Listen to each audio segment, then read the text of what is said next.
দাঁড়িয়ে রয়েছি তাদেরকে আমি হাফ মিনিট করে একটু পাশে পেতে চাই। হাফ মিনিট, বেশি টাইম আমি নেবো না, বলবো খুব বেশি না। প্রথম ডাকবো যে আমাকে এই পৃথিবীতে নিয়ে এসছে আমার বাবা ও মাকে, কামান দ্য স্টেজ আমার কাছে। তারপরে ডাকবো যার সান্নিধ্যে বিজনেসটা স্টার্ট করেছিলাম এবং প্রথম অবস্থায় বুঝতেই পারিনি যে আজকের এই মানুষটা আমার জীবনে আজকের পথ প্রদর্শক হয়ে আমার জীবনটাকে এত সুন্দর আর নমনীয় করে তুলবে।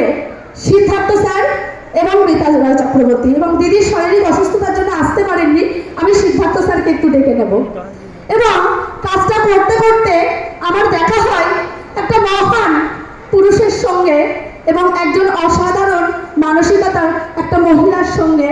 সত্যি সিরিয়াসলি আমার মনে হয় তিনি হচ্ছেন ভগবানের পাঠানো একটা দূত, কারণ তিনি আমার কাছে সেরকম হয়েই আমার জীবনে এসেছেন আমার দেবাশিস চক্রবর্তী স্যার এবং মোনালিসা ম্যামের জন্য।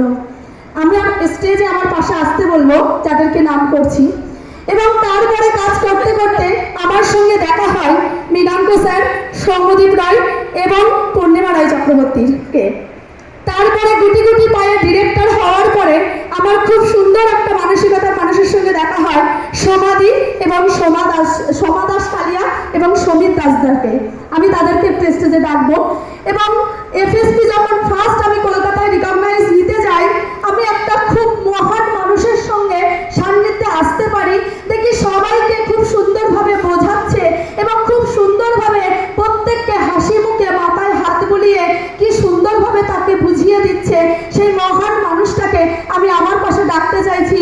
আমাদের আমাদের বট বৃক্ষের মতন রয়েছেন বিভাস মুখার্জি স্যার এবং রুনা ম্যাম, এদেরকে আমি একটু পাশে ডাকতে চাইছি। এবং যার জন্য বিজনেসটা স্টার্ট করেছি আমাদের প্রত্যেকটা আপলাইনের জন্য, এদের জন্য একটু হাততালি দিই প্রত্যেকে। এবং আমার সবচেয়ে হার্ডলাইন ভালোবাসার মানুষ, কারণ আমি জানি আগের জন্য আমি খুব ভালো কাজ করেছিলাম, তাই এই মানুষগুলো পাশে আছে। আর কাজ করতে করতে কিছু ভালো মানুষ আমি পেয়ে গেছি এবং সবাইকে ডাকা সম্ভব নয়। আমি আমার ফ্রন্ট লেগ, এখানে 3টে টিম উপস্থিত আর বাবা মা রয়েছে 4th টিমে, আমার পম্পা ঘোষ এবং বিশ্বজিৎ স্যার, এবং তারপর রয়েছে আমাদের ছবি রয়, মৌমিতা রায়, সঞ্জয় রয়, এবং তারপর রয়েছে আমাদের স্বপ্না বিশ্বাস এবং অনিমেষ দা। এরা যদি থাকে একটু তাড়াতাড়ি চলে আসবেন কারণ সময় খুব সংক্ষিপ্ত। আসুন, এবং আমি এদেরকে একটা গিফট সংবর্ধনা করবেন, আপনারা একটু হাততালি দেবেন প্লিজ। সিরিয়াসলি বলতে আজকের এই মানুষটা আমাকে এই জায়গাটা দেখানোর জন্য আমি এই মানুষটাকে খুব মিস করছি আজকের দিনে।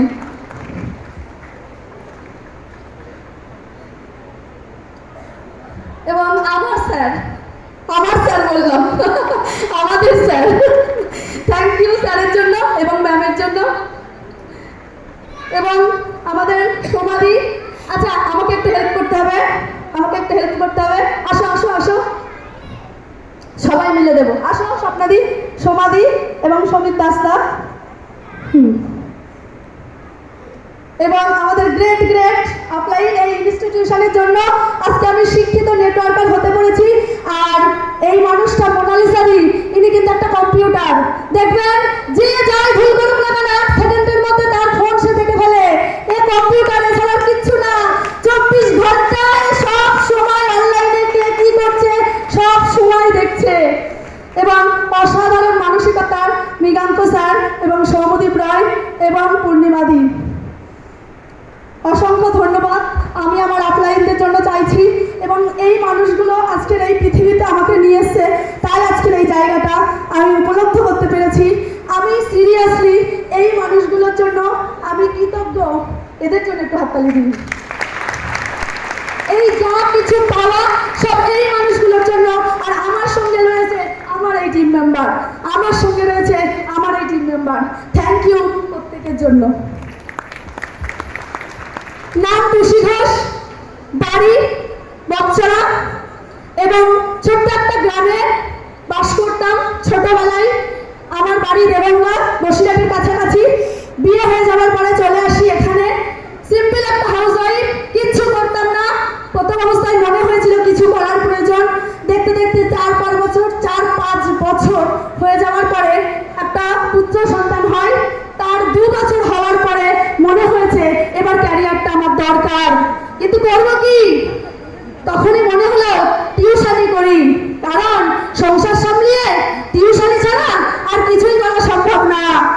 2টো থেকে 3টে টিউশনি করতাম সব কিছু কাজের সামলানোর পরে। কিন্তু লকডাউন পিরিয়ডের আগে ভেবেছিলাম যে টিউশনি করে তো খুব বেশি ইনকাম সম্ভব না, ইনকাম করতে হবে এমনও না, কিন্তু নিজের একটা প্ল্যাটফর্ম দরকার, নিজের একটা চাওয়া পাওয়ার দরকার, তাই নিজের কিছু একটা করা প্রয়োজন, তাই টিউশনিটা করতাম। কিন্তু সেখান থেকে খুব বেশি ইনকাম আমি করতে পারতাম না। তাই তখন মনে হয়েছিল যে অনেকগুলো দোকান রয়েছে, একটা পার্লার খুলে বসি। কিন্তু শ্বশুর মশাই পছন্দ করতেন না, যে চুল কাটবে তুমি লোকের, দরকার নেই করার। তাই জন্যে পার্লারটা আর খোলা হলো না। এবং ঠিক তারপরেই আমার কাছে গেলেন মিতাদি এবং সিদ্ধার্থ স্যার। এদের জন্য একটু হাততালি দিন। আজকের এই মানুষটা আমার লাইফ পুরো পাল্টে দিয়েছে। অনেকে বলেছিল হয় না, হবে না, পারবি না। আপনাদেরকে বলছে না, বলছে না? একটা কথা বলবো, তাহলে যারা খুব চিন্তা করছেন যে আমাদের তো লোকে বলছে হচ্ছে না, লোকে তো নেই, আমার লোক কোথায়, আমি কোথায় পাবো, মোদিকে আর বলতে গেলে তো কেউ করে না, তাদের জন্য আমি একটা টিপস বলবো। দেখুন, নূপুরের দাম কিন্তু 1000 টাকা, সেটা পায়েই স্থান পায়, কিন্তু টিপের দাম 1 টাকা হলেও সেটা কপালেই স্থান পায়।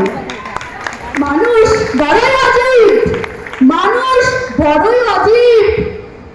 কুকুরের বাচ্চা বললে তারা রেগে যায়, কিন্তু যদি বলে সিংহের বাচ্চা, তারা খুব ফুলে ফেপে সাহসী হয়ে ওঠে। মানুষ বড়ই আজীব। দেখুন, কেউ মারা গেলে স্মরণ করে মোমবাতি জ্বালিয়ে, আর কারো জন্মদিন পালন করার সময় ওই মোমবাতিটাই নিভিয়ে দেয়।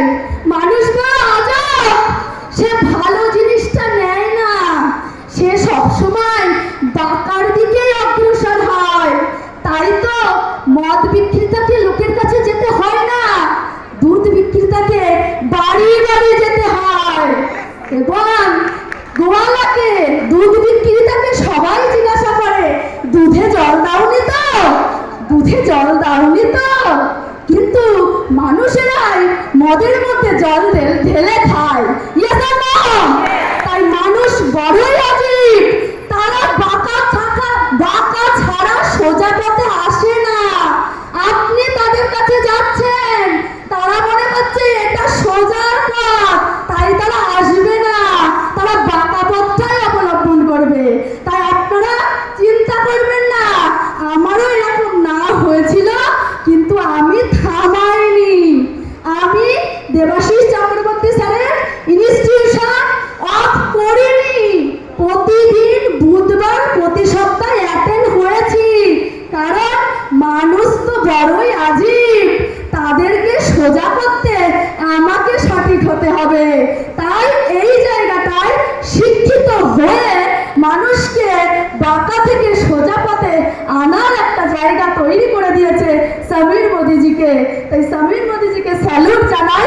এবং আপনারাই সাহসের সাথে, যখন আপনাদেরকে কেউ বলবে যে আমি করব না, আপনি ভাববেন মানুষ বড় আজীব, তারা সোজা ভাবে করে না, তারা বাঁকাটাই চায়। তাই জন্য 20,000 টাকা ইনকামের জন্য 8 ঘন্টা ডিউটি করে, আর আপনি তাকে সোজা পথ দেখাতে যাচ্ছে, সে প্রথমে নেবে না। লেগে থাকুন, লেগে থাকুন, লেগে থাকুন। Thank you. আমরা করবো যাই।